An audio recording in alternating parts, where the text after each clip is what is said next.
talked a lot about when you were in Minnesota, that put together a run of 20 good minutes to start the match and kind of lost. Did it feel like this was a complete performance from the team tonight over the span of 90, and kind of what went into the team's spirit to make that happen?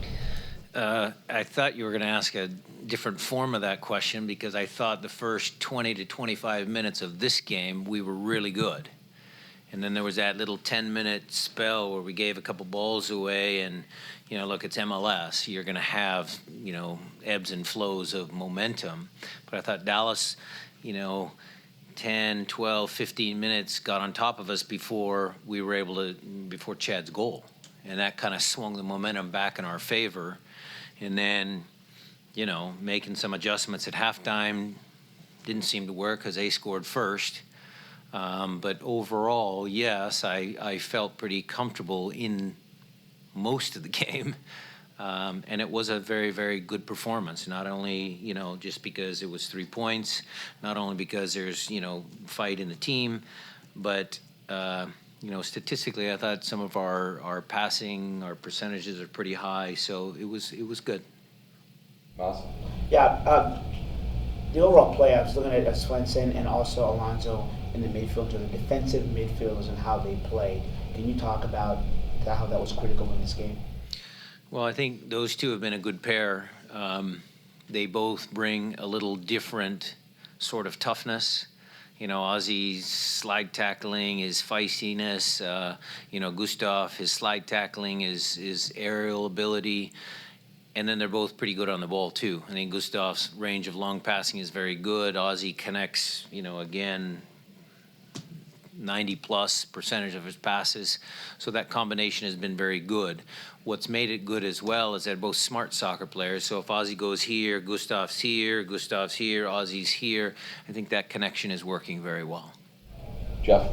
Brian, this game seemed to have a kind of playoff-like intensity to it. There's a lot of jawing going on after the final whistle, a lot of shoving, a lot of intensity. Yeah. How much do you think their spot, Dallas's spot in the standings, had to do with some of how your team played today, and vice versa? How do you think them seeing you charging up from?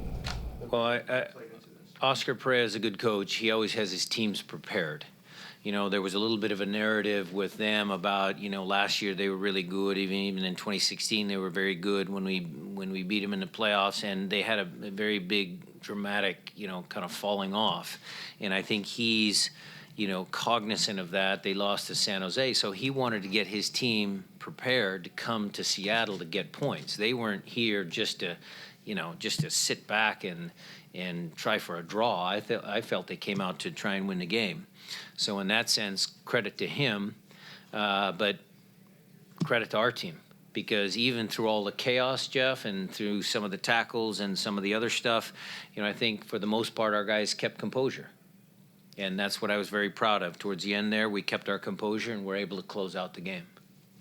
The first time you played Dallas, your team didn't show a whole lot of composure on the field. Do you sense any real change in that over the last? Well, I think that was ancient history. I wouldn't want to go that far back. We had a couple episodes where we had some red cards early in the year, but I'm not going to blame any of my guys for that. We're here and now, and this game is really important in the sense that they were able to keep their composure.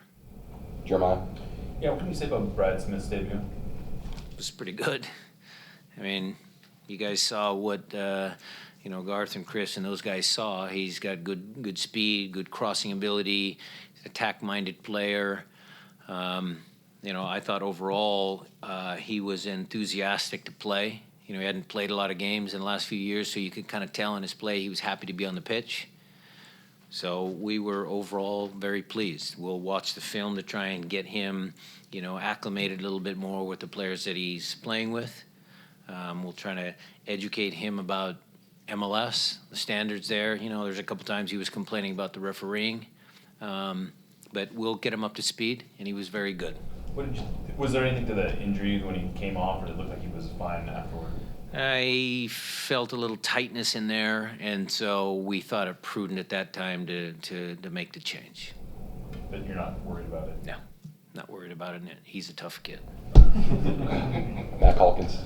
Coach, you guys still have a long way to go, and I know this is not the way you want to go about it every season, but here we are for the third year in a row after a really slow start. You guys are in the midst of a pretty remarkable turnaround.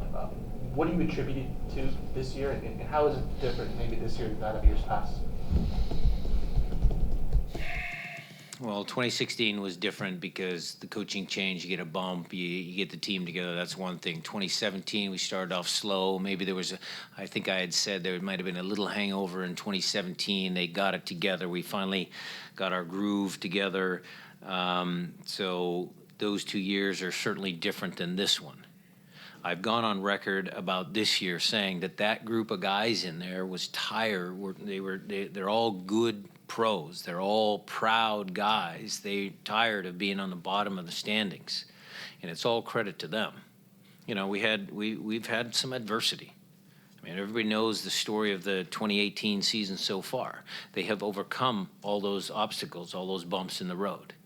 And again, it's credit to their character and their winning tradition of this club. Jose? Coach, your ability to get Brad prepared, what does that say about your technical staff and their ability to integrate somebody who hasn't really played a lot of games, come in and really help you guys push and provide opportunities as he did in the first 20 minutes? Well, the technical staff, the training staff, the physios, the sports science guys, everybody works together. You know, Gonzo and Jimmy have been good. Precky's been good. Tommy Dutravi, the goalkeeper, has been great. We have a very, very good technical staff. It makes my job a lot easier when you have real professionals that are able to do a good job and help guys like Brad, help guys like Raul, you know, help guys assimilate to the group and to MLS. Steven, you still have one? Rui Diaz had 16 touches tonight. He's clearly doing a lot of great work off the ball and making an impact, but would you like to see him get more touches? Absolutely. That has been an ongoing conversation amongst the coaching staff since he's been here, since he's starting games. That's not enough touches. We need to do a better job of helping him.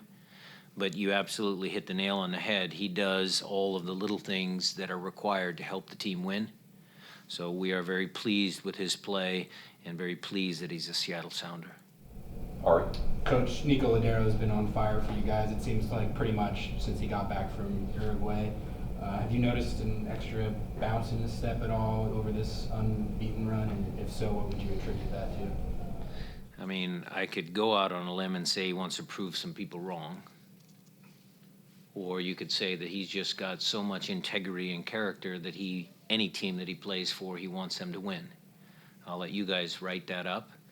But I think Nico has, since he's been here, since he's came to us in the middle of 16, he has displayed that type of integrity to the team, to the game, you know, and we're fortunate to have him. Danny? Victor was able to get in the second half. What did you think from his play, and what kind of role does he have down the stretch here? Well, it's a little early to tell, but, you know, I brought Victor on to be actually a little bit more goal dangerous. Harry has done a tremendous job in the last few games, and that's going to be competition, because I can't just, you know, hand that job back to Victor, because Harry's done a great job. But I wanted to be a little bit more possession-based with an intent to try and get another goal to close the game out. That was the reason for it. Also to get him back up on the horse. And, you know, that's just part of having a deep squad, a deep roster. I think that's critical for us down the stretch, that we have enough guys, enough quality guys, that it makes my job difficult, and it allows us to be very effective as a team. Follow-ups, Jeremiah? Yeah, Nuhu wasn't in the 18 today. What can you say to that situation? He is a great kid. He's got a really, really bright future, and that was a coach's decision tonight.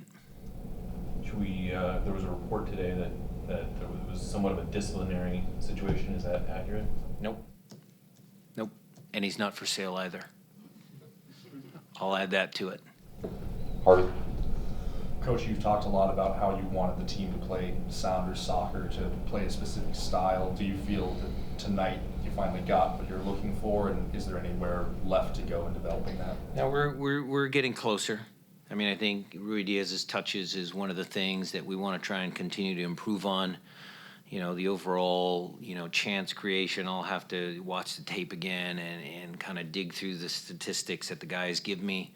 But yes, it was a good performance. I thought from the very beginning, like I said, that first 20, 25 minutes, we had like 9 corner kicks. We were in and around the goal.